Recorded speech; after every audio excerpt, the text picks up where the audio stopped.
Welcome back to HOA Karen Patrol. She called it safety and used it like a weapon. Karen stood in my driveway with her phone on a gimbal and yelled that my mailbox area was blocked by snow and she was reporting me for obstructing delivery unless I cleared it before the mail truck arrived. Your walkway is not safe and you will pay for reinspection, she said, breath fogging the lens as she jabbed one gloved finger at the mailbox cluster 20 feet away. I blinked through the falling snow and looked at the 2-inch dusting around the base of the shared mailbox stand, the kind that accumulates naturally when the plow goes by. It was 8:30 in the morning in St. Paul, Minnesota, the second week of January, and I had been awake for maybe 10 minutes. I am a data analyst. I track patterns and timelines for a living. This was a pattern I recognized immediately. Virginia Thomas, Social Committee Chair for the Fairview Snowbank HOA Board, had decided I was her project. She lives 3 houses down, and she has been on the board for 6 years. She carries a tabbed binder everywhere, the kind with dividers color-coded by violation type, and she pulls it out like a prop whenever she wants to intimidate someone. This was the 3rd time in 2 weeks she had shown up unannounced with that binder and a new complaint. The mailbox was fine. The mail carrier had been here yesterday with no issues. I said, "The snow is not blocking anything." She said, "You do not get an opinion, you get a fine schedule." She flipped open the binder to a laminated page and read aloud from a section titled Winter Maintenance Standards.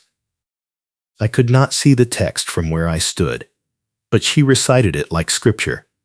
Any accumulation exceeding 1 inch within 3 feet of a common delivery point constitutes obstruction, and the responsible homeowner will be assessed $50 per day until compliance is verified.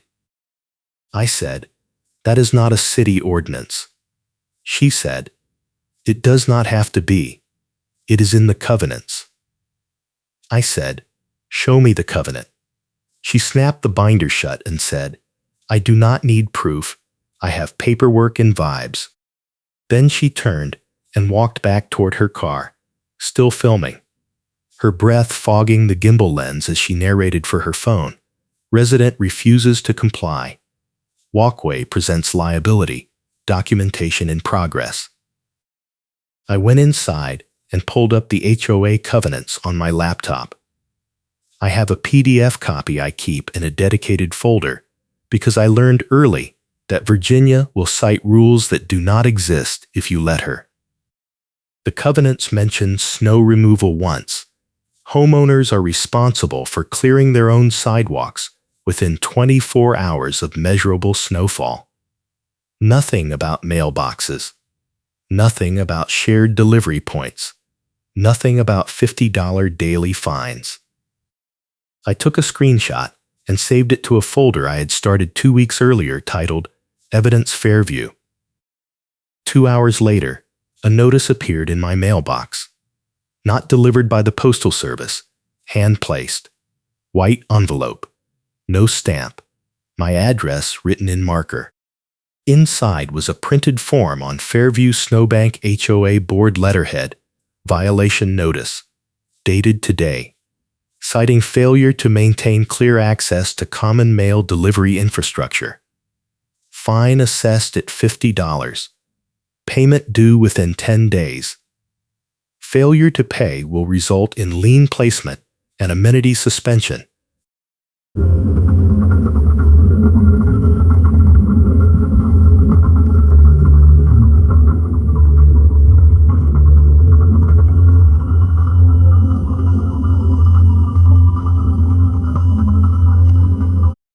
At the bottom, a handwritten note in blue ink.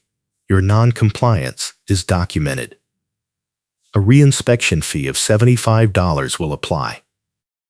I called the property management company that handles our HOA finances. The woman on the phone said she had no record of any mailbox obstruction policy and no authorization for reinspection fees. She said, "If you get any more notices, send me a copy, and I will look into it." I asked if Virginia had the authority to issue fines unilaterally. She said, "Technically, the board votes on violations, but Virginia handles enforcement documentation." I said, "So, she writes the notices, and the board rubber stamps them." The woman did not answer directly. She said, "I would recommend attending the next board meeting if you have concerns."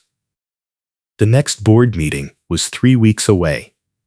I had to travel to Minneapolis for a conference in 2 days, and I would be gone for 5 days, which meant I could not attend an emergency session if Virginia tried to escalate while I was out of town. That was the time pressure. I needed this resolved before I left, or I would come home to a lien notice and no way to contest it in person. That afternoon, I went out to check my front steps.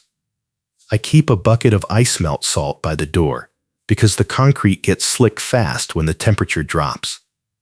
The bucket is plain orange plastic, no decorations, and it sits next to a snow pusher I use to scrape the walkway. I had just finished spreading a thin layer on the top 3 steps when I heard a car door slam. Virginia was back, this time with a clipboard and no gimbal. She walked up my driveway and said, "That is a violation." I said, "What is?" She pointed at the bucket and said, "Unapproved exterior storage, visible from the street, Aesthetic Code Section 9. I said, "It is ice melt." She said, "I do not care what it is not on the approved list, and you are creating an eyesore." She pulled out her phone and took 3 photos of the bucket from different angles. I said, "You are making this up." She said, "You do not get an opinion, you get a fine schedule," and walked back to her car. That was the boomerang line. I knew it would come back later. I pulled out my own phone and started taking photos of every visible front step and porch in the neighborhood. It took me 40 minutes. I documented 15 other houses with visible salt buckets, shovels leaning against siding, snow scrapers, plastic sleds, and one house with a full bag of sidewalk sand sitting on the porch railing. I saved every photo with a timestamp and GPS tag. This was my evidence type, a comparison photo set showing multiple sidewalks worse than mine, with 0 fines. The next morning, I got a text from my plow service. The guy who handles our neighborhood said Virginia had called him and told him he was not allowed to service my driveway anymore because I was under investigation for code violations, and any contractor working for me would be blacklisted from the HOA vendor list. He said, "I do not want trouble with the board. I have other clients here." I said, "She does not have the authority to blacklist vendors." He said, "She told me she does, and I am not taking the risk." He refunded my deposit and said he would not be back. That was the HOA method, contractor intimidation. I was trying to get a drainage repair finished before the freeze-thaw cycle made it worse, and now I had no plow access and the driveway was piling up. I called the management company again. Same woman. I explained what happened. She sighed and said, "Virginia has been doing this more often lately. I cannot stop her from making calls, but I can tell you she does not control the vendor list." I said, "Can you tell my plow guy that?" She said, "I can send him an email, but I cannot make him come back if he does not want to." I hung up and called a contractor I know who does snow removal and small repairs. His name is Mike. He is in his 50s, drives a truck with a plow blade, and he does not care about HOA politics. I explained the situation. He said, "Let me guess, Virginia Thomas." I said, "You know her." He said, "Everyone knows her. She pulled this on 2 other guys last year and they caved. I am not caving. He agreed to handle my driveway and said if Virginia called him, he would tell her to put it in writing. 2 days later, the morning I was supposed to leave for Minneapolis, I woke up to a bright orange sticker on my windshield. It was not a parking ticket. It was a tow warning printed on adhesive paper. Vehicle parked in violation of emergency snow route restrictions. Removal authorized by Fairview Snowbank HOA Board. Tow scheduled for 10 a.m. if not relocated. The timestamp said 6:15 a.m. It was now 7:30. My car was in my own driveway, not on the street. I grabbed my phone and took a photo of the sticker, then another photo of my car in the driveway with the house number visible. I checked the HOA covenants again. There was no emergency snow route clause. I checked the city ordinances. The city had declared a snow emergency 2 days earlier, but the restrictions only applied to certain streets during active plowing, and my street was not on the list. I called the non-emergency police line. The dispatcher said she had no record of any tow authorization and suggested I contact my HOA. I called the management company. Voicemail. I called Mike. He said, do not move the car and do not let them tow it. If a tow truck shows up, tell the driver you did not authorize it and you will file a police report for theft. I said, what if Virginia says she authorized it? He said, she does not own your car. She cannot authorize anything. He said he would be there in 20 minutes. At 9:45, a tow truck pulled up in front of my house.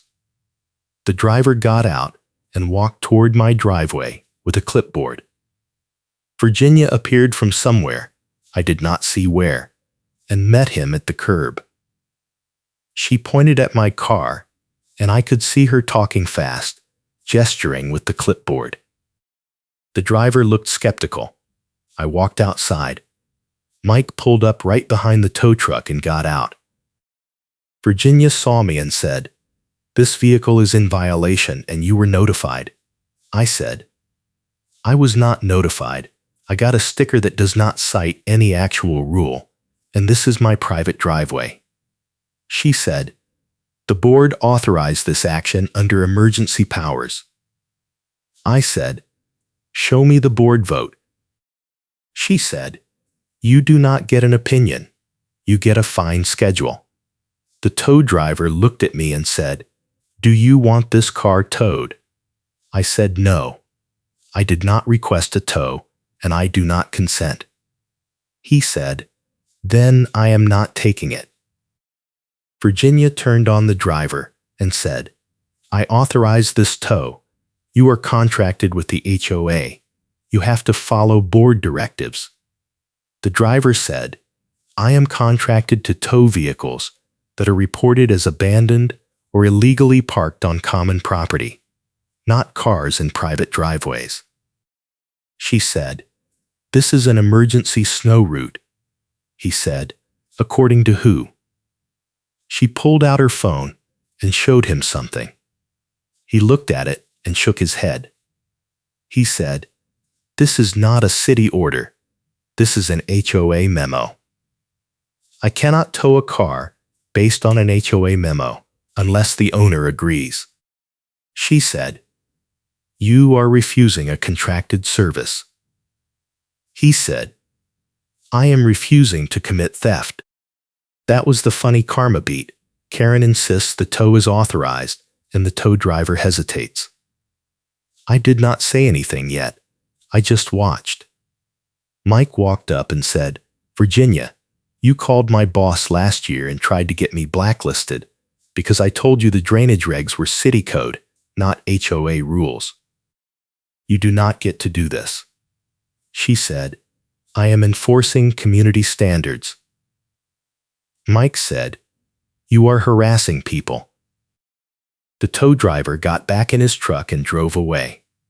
Virginia stood there, with her phone still out, breathing hard, her reading glasses fogging up.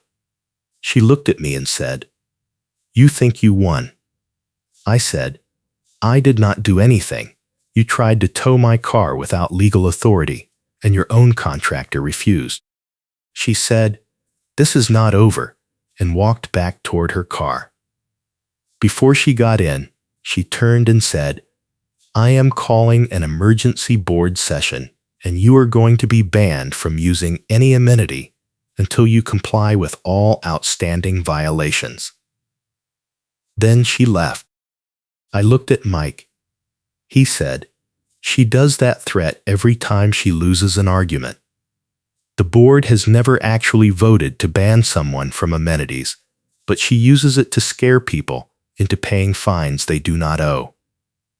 I said, "What do I do?"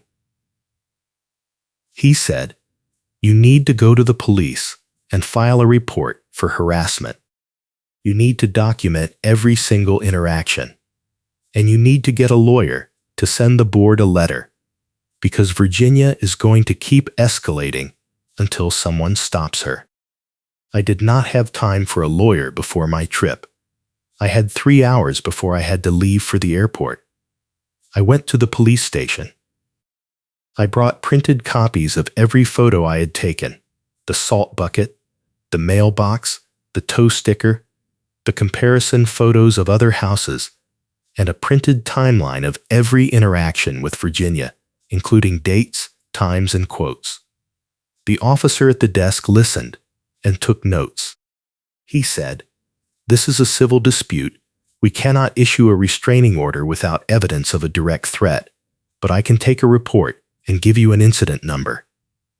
If she shows up on your property again without permission, call us immediately." I got the incident number and left. I made my flight. The conference in Minneapolis was fine. I checked my email twice a day. On day 3, I got a message from the management company. The subject line said "Emergency hearing scheduled." The body said the board had called a special session for the evening of my return. Mandatory attendance for homeowners with outstanding violations. Failure to appear would result in automatic lien placement. The attachment was a formal notice listing 4 violations: mailbox obstruction, unapproved exterior storage, unauthorized driveway use during snow emergency, and refusal to cooperate with board enforcement. None of it was real. I saved the email and forwarded it to Mike with a note: "This is what she does." He replied, "Get a lawyer now." I called a local attorney who handles HOA disputes. Her name was Lisa. I explained the situation in 10 minutes. She said, "Do not go to that hearing alone. They are going to try to railroad you into agreeing to fines you do not owe. I can attend with you if you want representation." I said, "How much?" She said, "Flat fee, $500 for the hearing appearance and a demand letter." I said yes. The hearing was scheduled in the clubhouse meeting room. I got back to St. Paul the afternoon before. Lisa met me at a coffee shop an hour before the hearing, and we went over the evidence. She said, "You have more than enough to shut this down.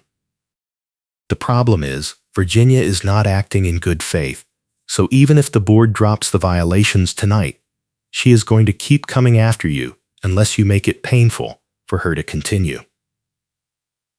I said, "What does that mean?" She said, "We are going to ask the board to formally censure her for harassment, and if they refuse, we are going to file a complaint with the county and request an independent audit of the HOA finances. That usually makes boards very nervous." We arrived at the clubhouse at 6:45 p.m. The hearing was set for 700. Virginia was already there, sitting at the head of the long table with her tabbed binder open in front of her.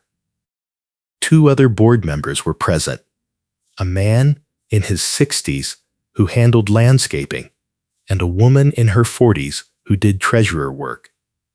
There were 3 other homeowners in the room, all there for their own violations. Lisa and I sat near the back. Virginia saw us, and her face went tight. She leaned over and whispered something to the landscaping guy. At 700, the meeting started. The board president was not there. The landscaping guy said he was acting chair for the evening. He called the first case, which was a woman who had painted her front door the wrong shade of red. That took 20 minutes. Then he called my name. I stood up. Lisa stood up with me. Virginia said, "Who is this?"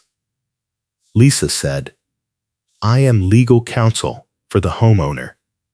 Virginia said, "This is not a legal proceeding. You do not need a lawyer." Lisa said, "My client has the right to representation at any hearing that may result in financial penalties." Virginia started reading from the binder. She listed the 4 violations. She said I had refused to comply with multiple notices and had obstructed board enforcement efforts. She said the total fines assessed so far were $350 and climbing. Lisa interrupted.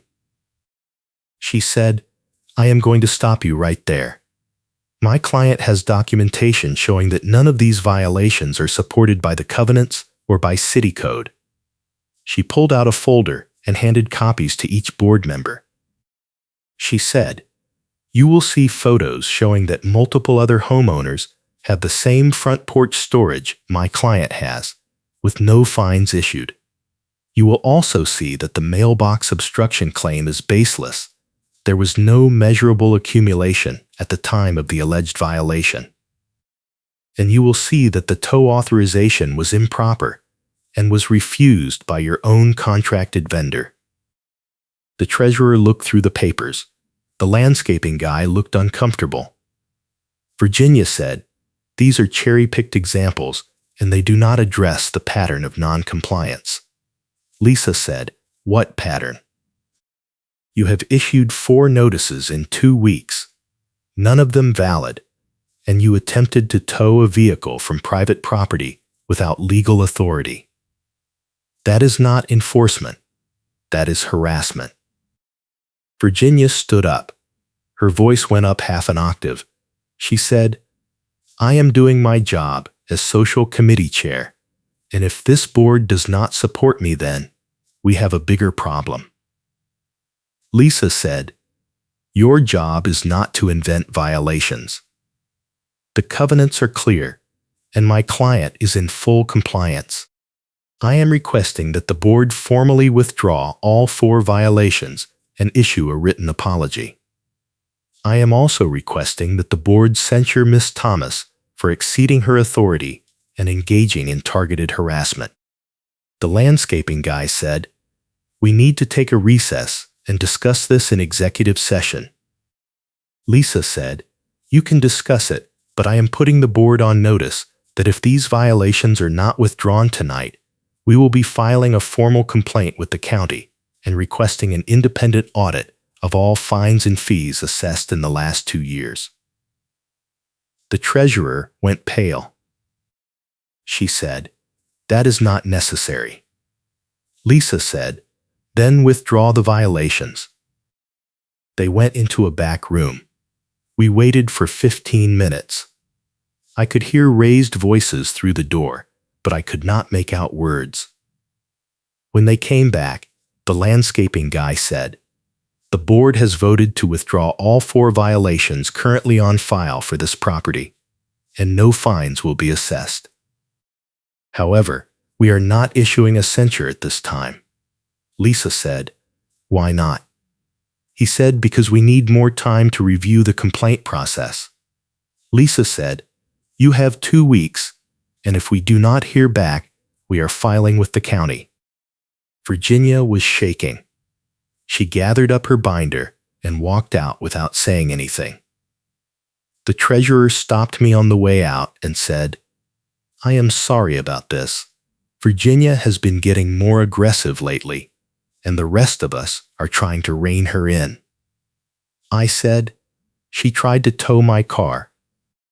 The treasurer said, "I know, and that was way over the line. We are looking into it." I thought that was the end. It was not. 2 days later, my neighbor across the street knocked on my door. He said, "You need to see this."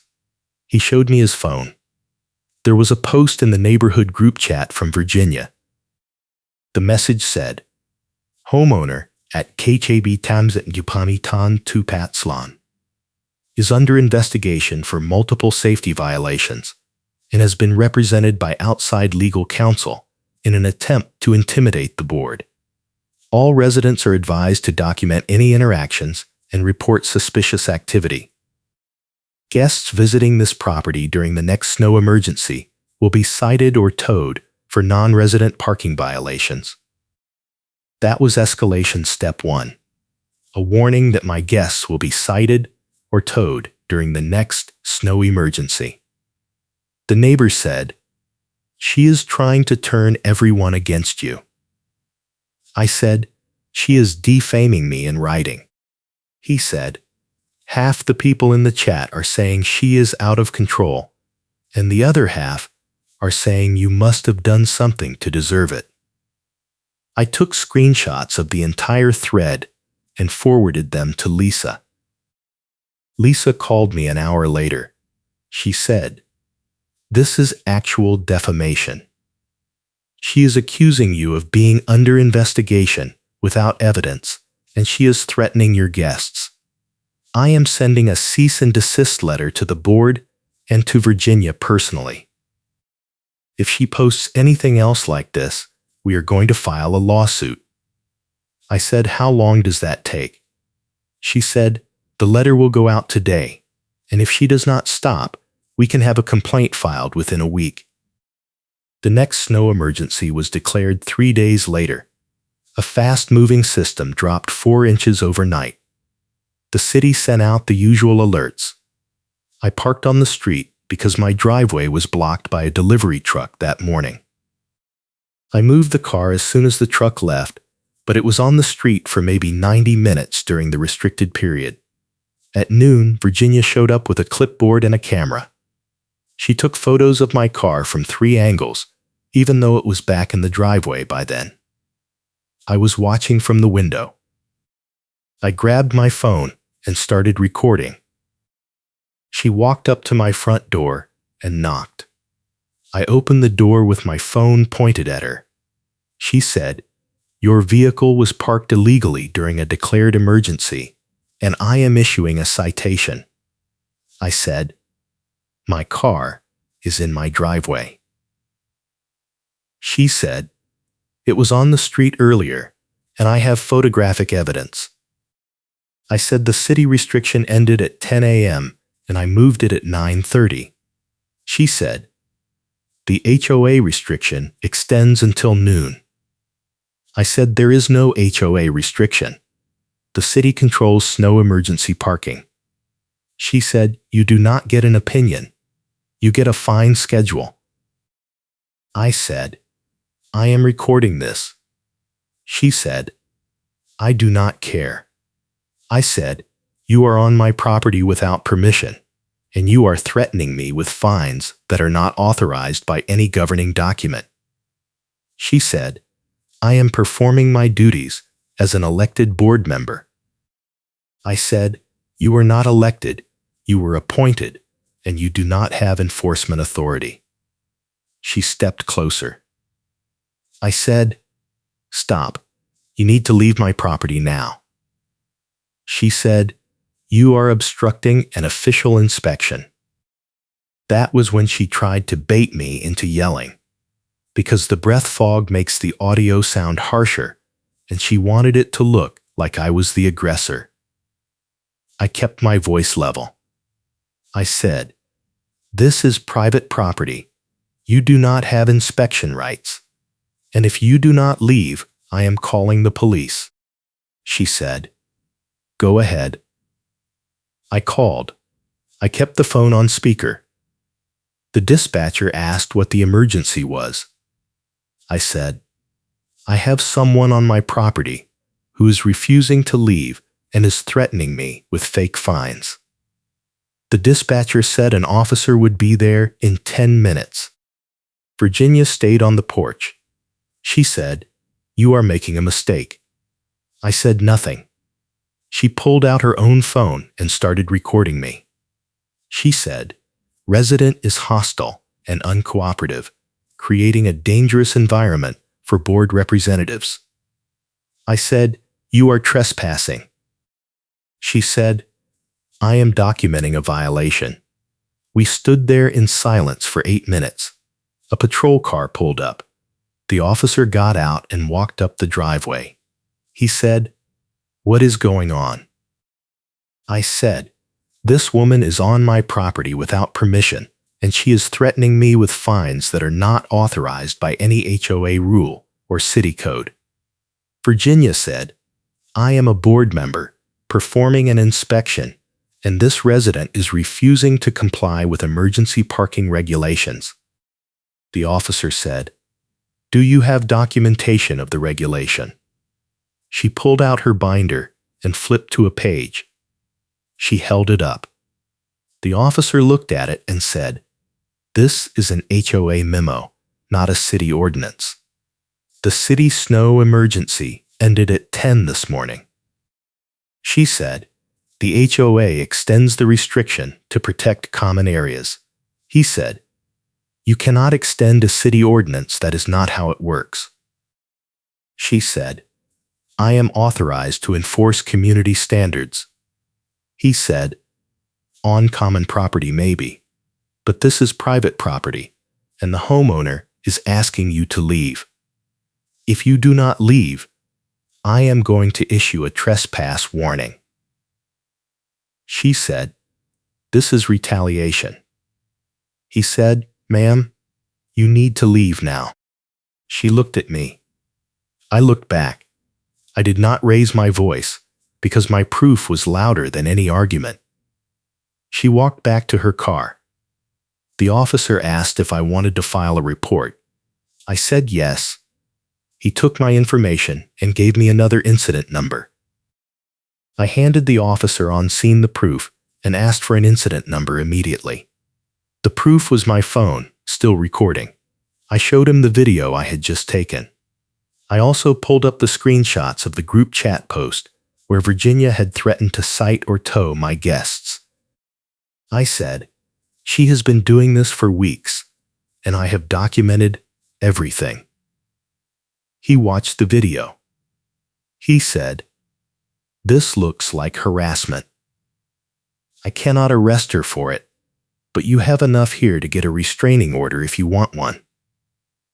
I said, "I am working with a lawyer." He said, "Good, because this is not going to stop unless you make it stop." That night, Lisa sent the cease and desist letter. She copied me on it. The letter was 3 pages. It cited 6 separate incidents, including the tow attempt, the fake parking citation, the group chat post, and the trespassing. It demanded that Virginia immediately stop all contact with me, remove the defamatory post, and issue a written retraction. It also demanded that the board hold a formal vote to remove her from any enforcement role. The letter ended with a warning. Failure to comply within 7 days would result in a lawsuit for harassment, defamation, and intentional infliction of emotional distress. If you are enjoying this story, hit the like button and subscribe for more HOA revenge tales where the Karen gets what she deserves. Virginia did not respond to the letter. The board did. The treasurer called me and said, "We are taking this seriously. We have scheduled an executive session to discuss Ms. Thomas's conduct, and we are going to recommend that she step down from the social committee chair position." I said, "What about the fake fines?" She said, "We are reviewing all fines issued in the last 6 months to see if there are other cases like yours." I said, "There are. I have seen the posts in the group chat." She said, "We know." The twist came 2 days later. Mike called me. He said, "You need to hear this. A buddy of mine does tow work for another HOA in the area, and he was talking to the guy who almost towed your car." Apparently, Virginia has a cozy relationship with that tow company. She calls them directly for jobs instead of going through the management company, and she gets a kickback for every car they tow. The driver said he has been uncomfortable with it for a while, but he did not want to lose the contract.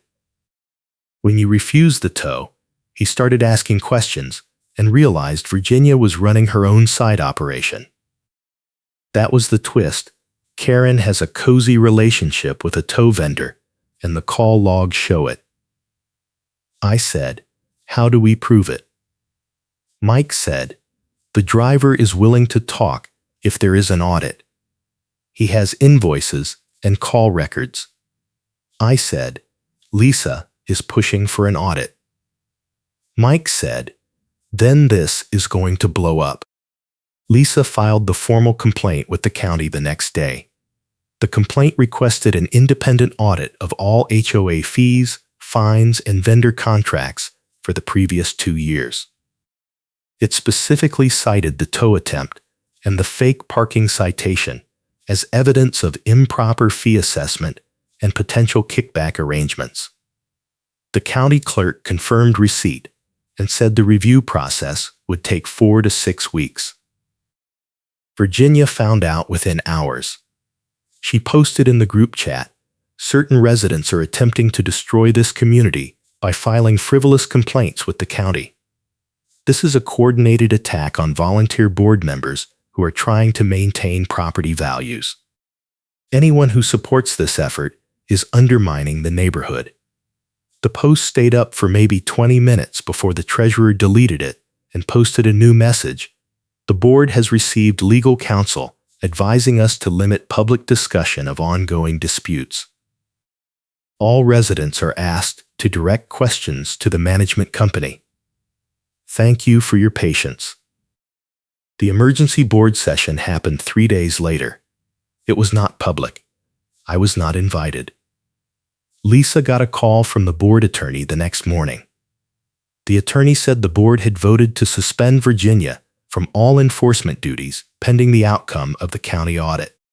She was still technically a board member, but she could not issue fines, conduct inspections, or contact homeowners about violations.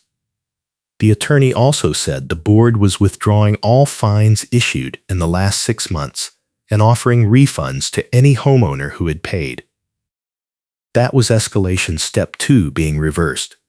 An attempt to ban me from amenities entirely as punishment for questioning her had turned into Virginia losing her enforcement powers and the board scrambling to avoid liability.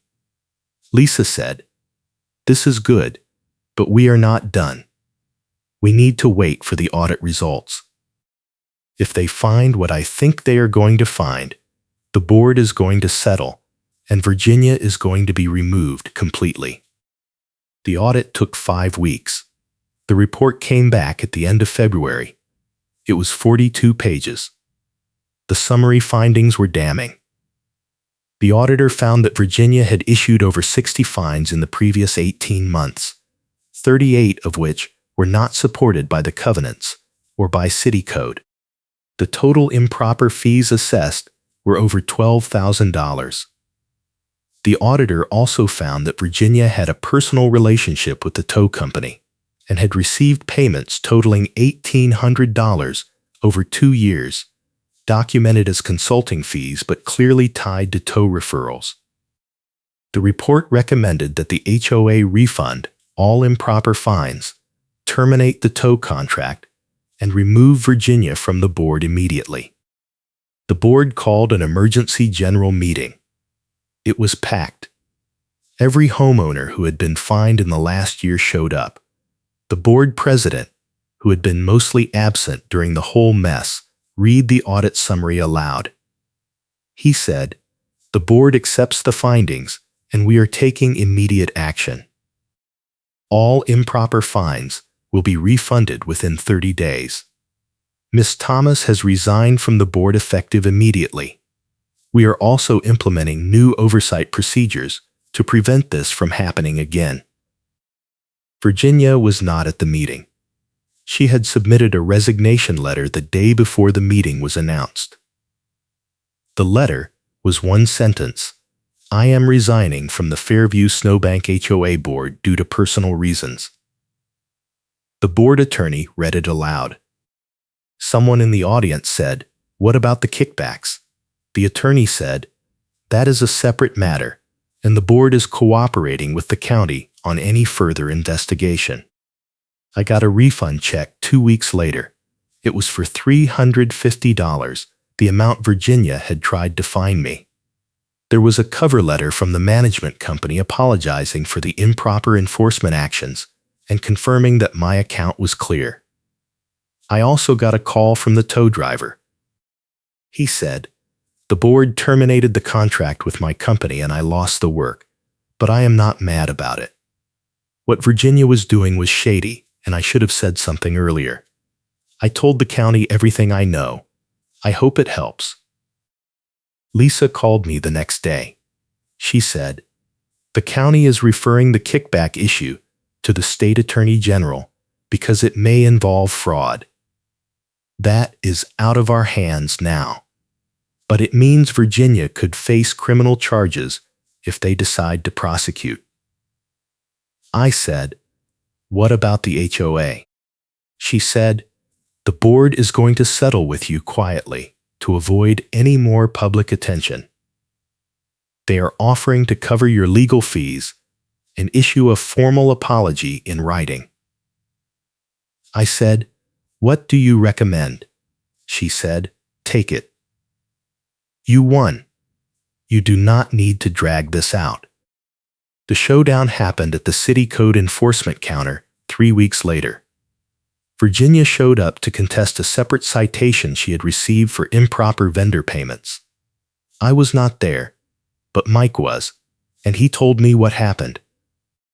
Virginia tried to argue that the tow arrangement was standard practice and that the payments were legitimate consulting fees. The code enforcement officer asked her to provide documentation. She pulled out her binder. The officer looked through it and said, "These are invoices for services that were never authorized by the board and payments that were not reported as income. This is not a code violation. This is a legal issue, and you need to take it up with your attorney." She tried to argue. The officer cut her off and said, "Ma'am, I do not have jurisdiction over this. If you want to dispute the audit findings, you need to file an appeal with the county. This window is for code enforcement only." She left without filing anything. Mike said she looked like she had been hit by a truck. The HOA attorney corrected her in plain language 2 days later. He sent a letter to Virginia with a copy to the management company and the board. The letter said, "Based on the findings of the independent audit, the board has determined that you exceeded your authority, improperly assessed fines, and engaged in a financial relationship with a vendor that created a conflict of interest.